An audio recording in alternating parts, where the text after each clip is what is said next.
Welcome to the deep dive. If you're here, you're probably looking for that high-speed shortcut to, well, understanding some pretty complex stuff. And today, you're definitely in for it. We're not just skimming the surface with blurry UFO videos.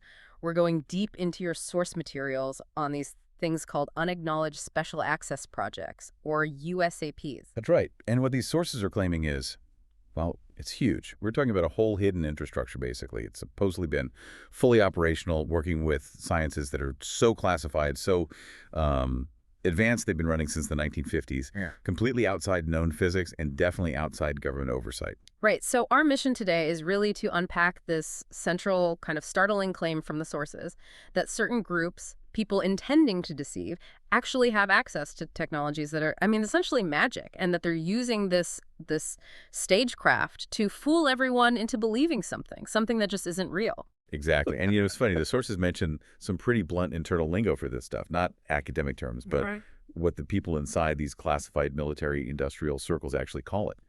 At the CIA, apparently, it's known as weird science and freaking magic. WSFM for short. WSFM? Okay, wait. Weird science and freaking magic.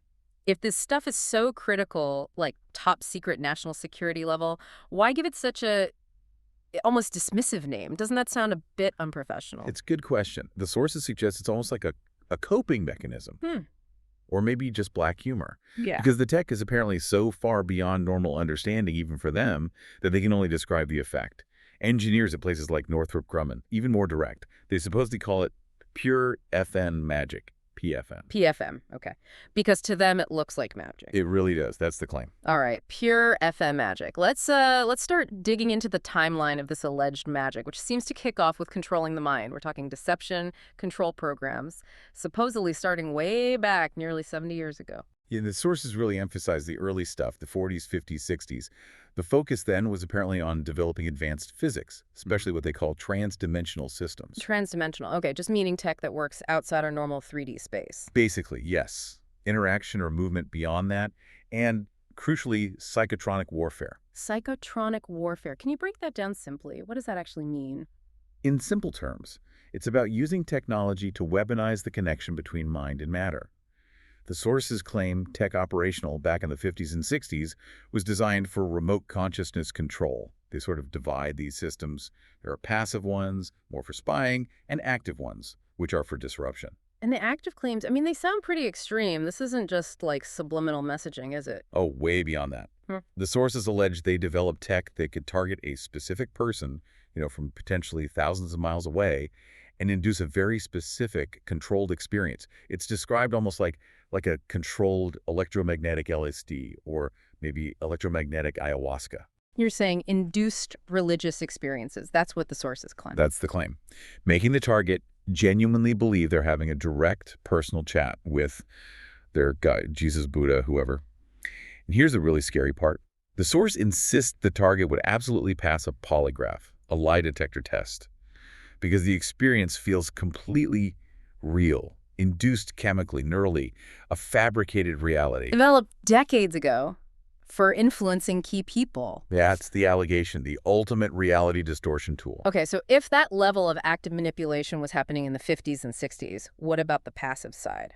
Intelligence gathering. The sources mention advanced remote viewing tech. Correct. They talk about the TAC system, Technology-Assisted Consciousness System, developed around 1956, supposedly. An operator puts on a headset, goes into this remote viewing state, and can essentially see anywhere they want. Like anywhere. That's the claim. And the documents allege this tech was quickly bought up by a CIA front company, Alphametric Corporation, and then black-shelled. Black-shelled, meaning? Taken deep underground, hidden away for exclusive classified use, way beyond anything the public later heard about from places like, say, the Monroe Institute. It really paints a picture of a classified world living decades, maybe generations ahead of the rest of us.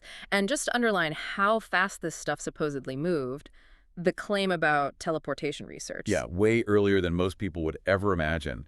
The sources claim serious study and experiments started back in the 1940s and 50s. They give a really specific example. 1953, a classified Air Force base in Canada, something to do with high-frequency electromagnetic fields. They apparently dematerialized an ashtray, An an ashtray. ordinary ashtray, dematerialized it and then rematerialized it somewhere else on the base, instantaneously, 70 years ago. Okay, an ashtray teleporting in 53. If that's the active stuff, let's shift to the passive intelligence tools, the ones that supposedly make all our modern ideas of secrecy encryption, secure rooms, everything totally useless. Right. Now we get into something that sounds almost mythological but framed as technology.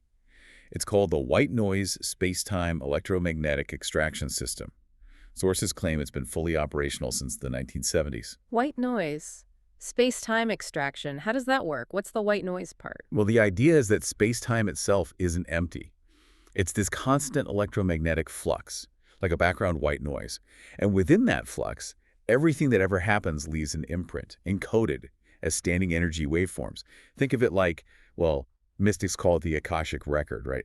A permanent record of everything. So this system tapped into that. It supposedly targets a specific volume of space, could be a room, could be a whole region, and extracts those waveforms. It can monitor what's happening now, or what happened last night, or 100 years ago, or even, they claim, 1 billion years ago. Okay, hold on. If it can pull the history of the universe from space-time, why call it the white noise system? That sounds incredibly understated for the ultimate spy tool. Yeah, it does seem understated. Maybe it's that internal culture, again, downplaying things. But the sources are absolutely adamant about its capabilities. It pulls the data directly from the fabric of space-time. So what does this mean for modern security? You know, countries spending fortunes on quantum encryption, secure comms. Does any of that make a difference if this USAP tech is real? According to the source, no, not really. The advice given is literally, forget about encryption. Forget conventional secrecy. Because, as they put it, by the time the thought has left your cerebral cortex, it's been grabbed by these technologies. You just can't block it with normal methods. That's staggering, if true. Okay, so that's the passive side, the ultimate eavesdropping. Let's move to the active disruption tools. Not just watching, but interfering, maybe even staging events. You mentioned this was the source's bigger concern. Yes, this is where we shift back to active transdimensional systems, but used for, let's say, more forceful purposes. Their goal is to perturb or induce phenomenon from other realms. And the claims get pretty dramatic. One system, according to these documents, was allegedly deployed over tectonic fault lines in the past, specifically to induce earthquakes. Actively triggering earthquakes, okay. Right. And then there's the weaponization of space itself. The sources claim these USAPs can track and even take down actual ET craft. That's the claim, yeah. It's based on the idea that genuine ETs travel here through finer dimensions, using portals or stargates, natural or maybe engineered. So these USAPs supposedly developed ways to monitor and even weaponize those points of entry. Starting in the 70s, they allegedly put satellites up with neutrino light detectors. Neutrino light? Why neutrinos? Because they apparently give off a specific signature when an ET craft emerges from that transdimensional state into our space-time. These detectors pick that up. Okay, so they detect something popping out of another dimension. How do you hit it? You can't use regular radar or missiles if it just appeared. Exactly. You don't use conventional weapons. That's where scalar or longitudinal weapon systems come in. The sources are very clear. When official reports mention radar in connection with downed craft, it's often just a euphemism for these scalar systems. Scalar or longitudinal weapons. Okay, that sounds like pure sci-fi. For listeners like me who don't have a physics PhD, how does a weapon supposedly travel faster than light? Is it like a laser? It's tricky to explain simply, but think of it less like a beam or projectile traveling through space over time, and more like a focused pressure wave or a potential that manifests its effect instantaneously between 2 points. It doesn't have a conventional wave function moving at light speed, so they claim it travels faster than light and can basically just shut down complex electronics, like those on an ET craft. Can you give a specific example of how they use this? The sources describe a setup near Egan Air Force Base. They use a directional scalar EM weapon. Think of it like a super focused EMP burst to disable an ET craft. It just drops it. Right into the Gulf of Mexico, apparently, where specialized recovery teams are waiting to pick it up. All right, so this whole array of magic tech needs places to operate from and serious money. The sources get specific about infrastructure, right? They do. A core principle for these USAPs, allegedly, is nothing mission critical is on the surface of the Earth. It's all either deep underground or out in space. They talk about this huge network a honeycomb of tunnels bored using nuclear-powered devices. Bechtel Corporation gets named specifically, supposedly involved in vitrifying rock, melting it into glass for high-speed maglev or electromagnetic transport tunnels. So not just bunkers, but interconnected underground highways. Exactly. The sources mention underground links running from Edwards Air Force Base all the way over to Nellis Area 51. And, maybe more disturbingly, they claim a connection from Los Alamos Labs to the notorious site at Dulce, New Mexico. That's supposedly where they manufacture what are called program life forms, or PLFs, PLFs, program life forms, what are those supposed to be? described as robotic, biological-looking creatures, basically props, made for stagecraft for deception. And the raw materials for these alleged PLFs, where do those come from? This is where it gets really dark. The sources directly link it to the cattle mutilations that have been reported in northern New Mexico starting back in the 60s. The claim is it's not aliens doing it. It's these programs acquiring raw biological materials needed for manufacturing these PLFs. That's quite a claim. An incredible hidden infrastructure. And obviously none of this shows up on the official budget. How is it all paid for? The funding, according to the sources, is equally hidden and vast. They talk about something like $21 trillion in covert funds siphoned off over decades into these projects, successfully embezzled, untraceable. 21 trillion. How do you generate that kind of untraceable cash? The sources point to links between USAPs and what they call affiliated criminal enterprises, ACEs, essentially using the massive cash flow from the global drug trade to create the necessary black budget money that can't be tracked through legitimate channels. Okay. So, if the tech is real, the mind control, the teleportation, the scalar weapons, and the funding is this immense black hole, it has to be driving towards some kind of objective. Yeah. Why build all this secret magic? It all seems to point back to deception and control. Remember the mind control systems we talked about earlier? The psychotronics from the 50s and 60s? Yeah. The sources claim those aren't just historical artifacts. They're allegedly used routinely to influence critical decisions worldwide. You could target, say, a corporate board meeting in New York, turn a dial one way, induce harmony, get a controversial merger approved, turn it the other way, inject conflict, chaos, scuttle the deal, all remotely, invisibly. Controlling global events through hidden manipulation. That seems to be the implication. And the ultimate endgame, the reason for deploying this whole constellation of technologies, the PLFs, the stage retrievals, the mind influence, is apparently stagecraft on a massive scale. Simulating alien abductions, staging mutilations, all building towards, the sources claim, a fake interplanetary World War III. A false flag alien invasion. The sources are saying the public is being deliberately prepped for a hostile alien threat that's actually man-made. That's the core assertion, that the whole process since the 50s, all the UFO lore, the media, the subtle hints, it's been deliberate acculturation and brainwashing. So that when or if the button is hit and this staged event kicks off, the public is already primed, already convinced the threat is real, hostile, and extraterrestrial. And to make this palatable, to unify the planet against this fake threat, the sources say they're cultivating something called alienism. Alienism, like a new form of racism, but directed outwards, Yeah. off-planet. Exactly. The claim is the intelligence community is actively developing this concept. Interplanetary racism, alienism, designed to replace our old Earth-based tribalisms, ethnic, national, racial divisions.